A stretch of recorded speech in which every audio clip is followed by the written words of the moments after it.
Cormac of Cambridge further across.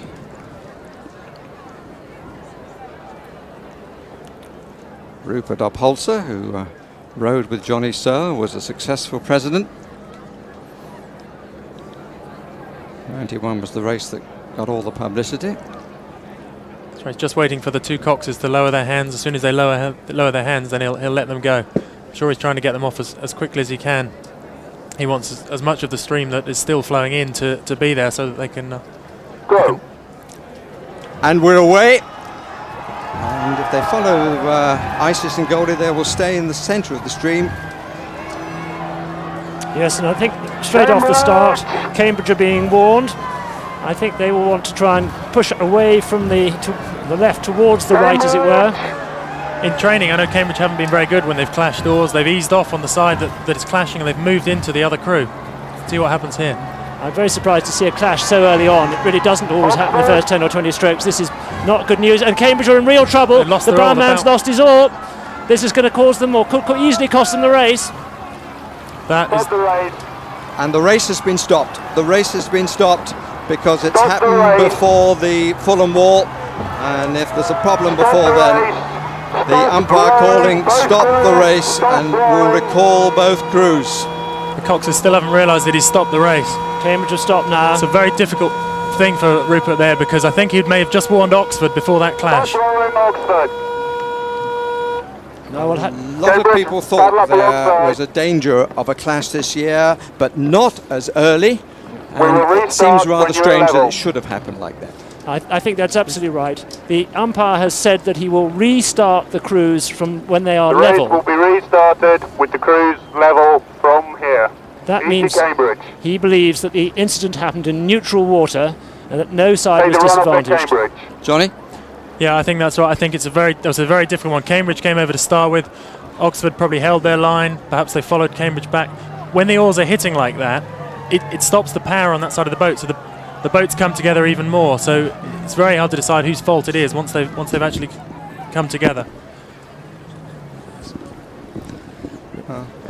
Just a slight irony that the man who lost his oar, who's played there, was Colin Swenson from St Edward's, Oxford, lives in Oxford. He's had a slight history of instance. He got catapulted out of the boat in the national championships for schools. I just wonder if he's damaged the angle of his oar, the gate of the oar. That could have happened when catching that oar like that. Attention, go! And they're restarting from the point where the two crews came together, and then the umpire was happy that he was giving a fair start. They're pretty close together again as they come down Fulham Reach. What'll be interesting here is that the first bend actually comes much earlier now relative to the start of the race. They're now only going to do a 16 or 17 minute race. I think this should be marginally to Cambridge's advantage coming onto this bend more quickly, but they're obviously giving no quarter here. Oxford have been probably the faster crew off the first minute or so in training. What they'll try and do after about a minute of the race is they settle down into a pace that they'll go over the whole way. Now Isis, if we can judge from their performance, went off at a really tight angle at the point of turning on the Fulham Wall. What they'll try and do here is Oxford will try and hold Cambridge out for as long as possible, and they will do a sudden turn which will push Cambridge away across to the left of our screen.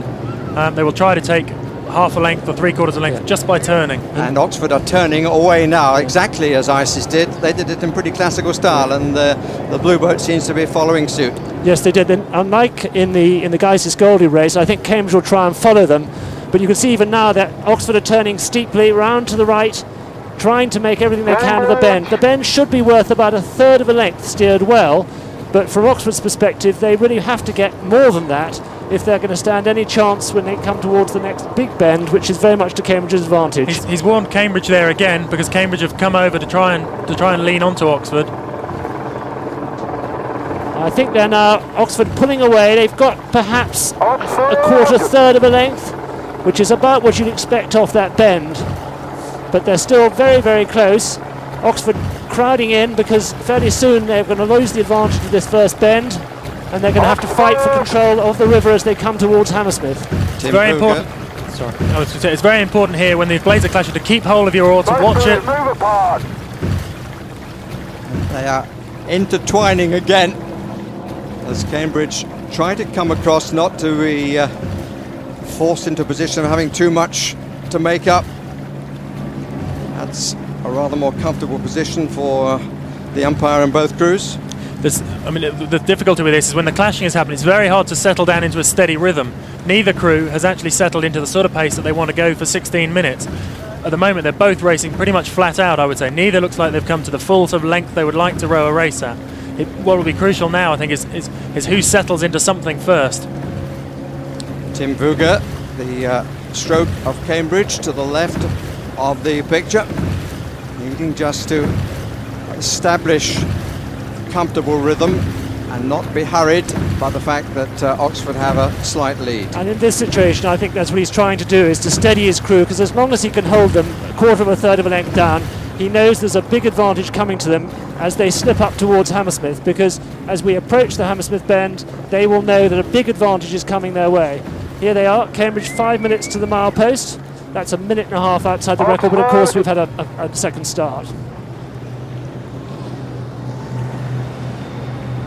I think one of the things we may notice if we get a better shot is Oxford do not seem to have settled into quite such a relaxed kind of rhythm. We can sort of see it there from the side. You see Cambridge look quite long. The long stroke powers the boat along. The idea is you just put the oar behind into a chunk of water and lever the boat past that. So the length of the stroke is very important.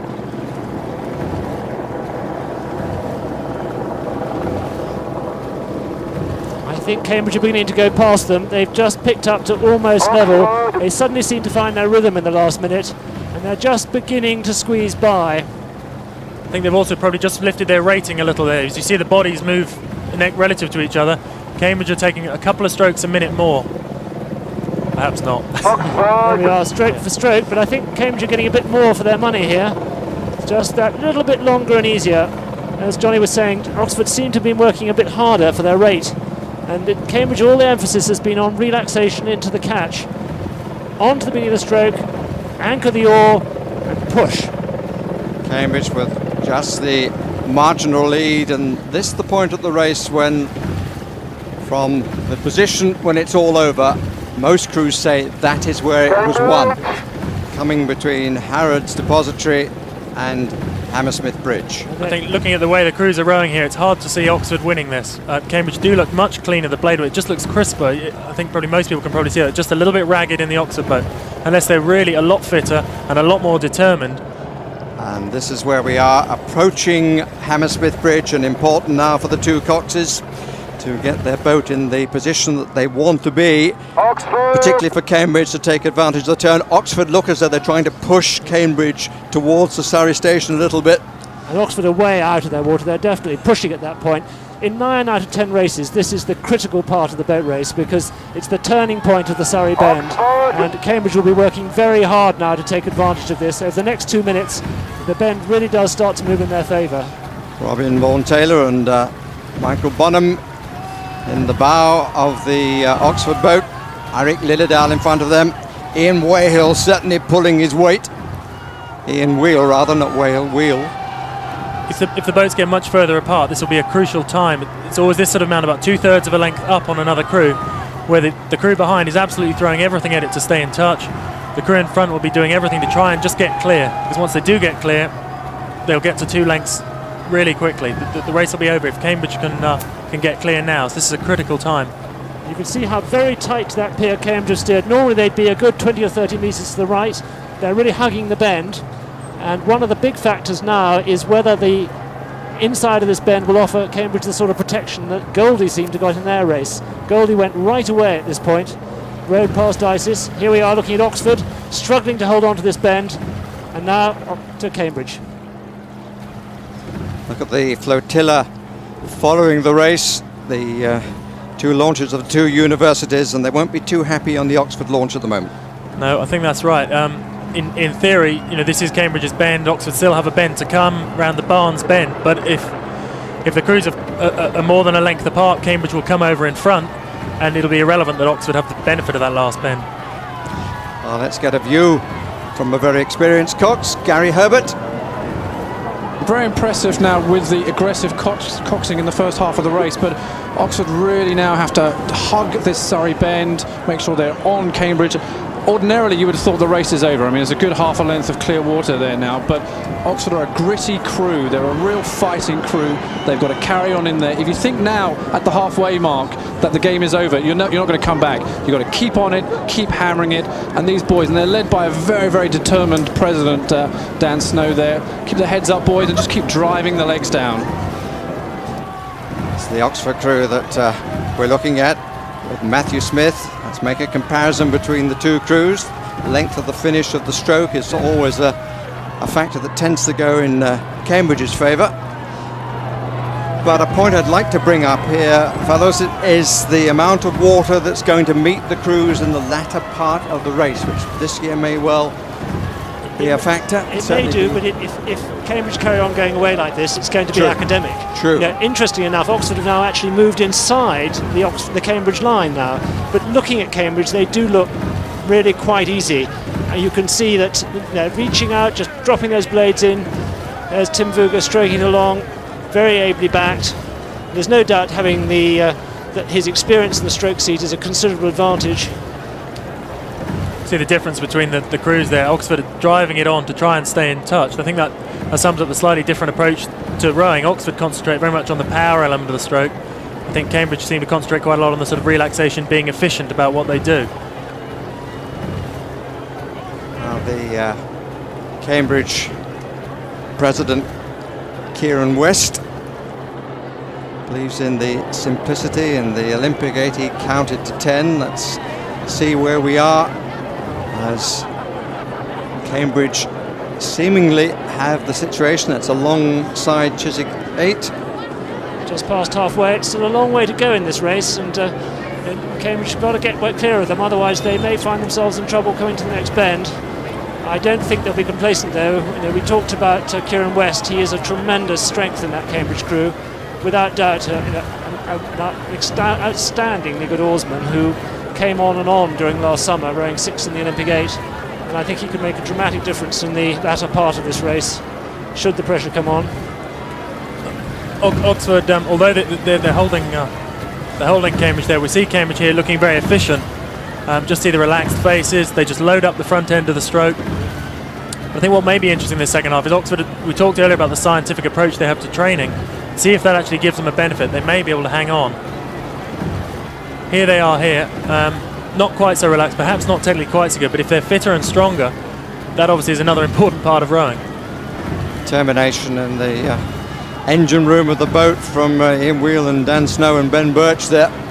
They're certainly working hard. Their rate's up at over 36 now, and I think they're not actually slipping much further behind at the moment. The question is how much this is taking out of them. So when they come to the bend in their advantage, will they have anything left with which to challenge Cambridge? Another timing at Chiswick Steps, and